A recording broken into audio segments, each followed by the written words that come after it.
Rabies एक जानलेवा बीमारी होती है जो ज़्यादातर मामलों में रेबीज वाले कुत्ते के काटने के बाद होती है। रेबीज का इन्फेक्शन न्यूरोट्रॉपिक लेसी वायरस या रेबडीवायरिडी नामक वायरस के कारण होती है। रेबीज का कोई स्थायी इलाज नहीं खोजा जा सका है, लेकिन इस बीमारी की रोकथाम की जा सकती है। वैक्सीनेशन की मदद से रेबीज से सुरक्षित रहा जा सकता है, लेकिन अगर किसी व्यक्ति ने टीका नहीं लगवाया है और उसे इन्फेक्शन हो जाए तो ऐसी स्थिति में पीड़ित व्यक्ति का बच पाना काफ़ी मुश्किल हो जाता है। रेबीज की खतरनाक और घातक बीमारी के बारे में जागरूकता फैलाने के लिए हर साल 28 सितंबर को वर्ल्ड रेबीज डेज मनाया जाता है। सवाल यह है कि क्या रेबीज वाले कुत्ते के काटने के बाद व्यक्ति बच सकता है? कुत्ते आमतौर पर दो स्थितियों में इंसानों को काटते हैं। पहला, जब कोई व्यक्ति किसी कुत्ते को छेड़ता है और जब कुत्ता काटता है, और आमतौर पर यह रेबीज का कारण नहीं बनता है। और वहीं दूसरी स्थिति में जब कुत्ता बिना किसी कारण के, यानी कि व्यक्ति जब कुत्ते को छेड़ता है या डराता है या मारता है तो कुत्ता काटता है, तो ऐसे में रेबीज का खतरा बहुत अधिक बढ़ सकता है। दरअसल रेबीज के कारण कुत्ता बदहवास सा हो जाता है और ऐसे में यहाँ वहाँ भटकता रहता है और सामने आने वाले लोगों को काट लेता है। इसलिए कुत्ता काटने के बाद लोगों को बहुत सी सावधानियां बरतने की ज़रूरत पड़ती है। एक्सपर्ट्स के अनुसार कुत्ते के काटने के बाद अगर व्यक्ति को रेबीज की बीमारी हो जाए तो उसकी जान जा सकती है। बात करते हैं कुत्ते में रेबीज के लक्षण के बारे में। Science that indicate your dogs has rabies. कुत्ता काटने के बाद अगर किसी व्यक्ति को रेबीज के खतरे को पहचानना हो या उसे यह समझना हो कि जिस कुत्ते ने उस व्यक्ति को काटा है उसे रेबीज है या नहीं, यह पता करने के लिए कुत्ते के व्यवहार पर ध्यान देना होगा। अगर कुत्ते में ये लक्षण दिखाई दे तो यह कुत्ता रेबीज से पीड़ित हो सकता है। पहला लक्षण है, रेबीज में कुत्ते बहुत अधिक चिड़चिड़े हो जाते हैं। दूसरा लक्षण है, कुत्ते यहाँ वहाँ बिना किसी कारण के भागते दौड़ते दिखाई देते हैं। तीसरा लक्षण है, कुत्ते के मुंह से बहुत अधिक लार टपकने लगती है या पानी बहने लगता है। चौथा सिम्टम है, कुत्ता सुस्त रहने लगता है और कुछ दिनों में मर जाता है। जानकारों के अनुसार रेबीज वाले कुत्ते में ये सारे लक्षण 10 दिनों के भीतर दिखाई देते हैं। इसलिए अगर कुत्ता द्वारा काटने के बाद 10 दिनों में अगर कुत्ते में ये लक्षण ना दिखाई दे तो आप यह समझ सकते हैं कि उस कुत्ते को रेबीज नहीं हुआ है। हालांकि दोनों ही स्थितियों में डॉक्टर से तुरंत संपर्क करना जरूरी होता है। अब बात करते हैं इंसानों में रेबीज के लक्षणों के बारे में। Symptoms in human after dog bite. आमतौर पर इंसानों में रेबीज के शुरुआती लक्षण वायरल फ्लू के लक्षण जैसे ही दिखाई देते हैं, जैसे कि पहला है कमजोरी और थकान होना। दूसरा लक्षण है बेचैनी और बुखार आना। तीसरा लक्षण इंसानों में है सर दर्द होना, यानी कि हेडेक होना। चौथा लक्षण है डॉग बाइट वाली जगह पर चुभन या सेंसेशन महसूस करना।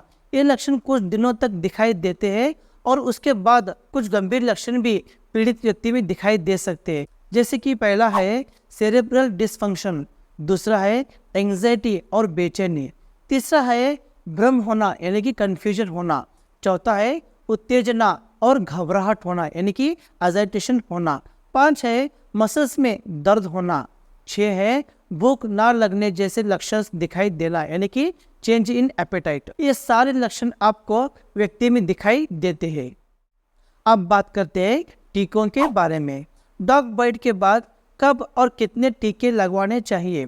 कुत्ता काटने के बाद होने वाली रेबीज की बीमारी से बचने के लिए 2 प्रकार के वैक्सीनेशन कराए जा सकते हैं। पहला वैक्सीनेशन है कुत्ता काटने के बाद पीड़ित व्यक्ति को 3 इंजेक्शन लेने पड़ते हैं, जिनमें से पहला इंजेक्शन है डॉग बाइट के तुरंत बाद और उसी दिन लेना चाहिए जिस दिन कुत्ते ने काटा हो।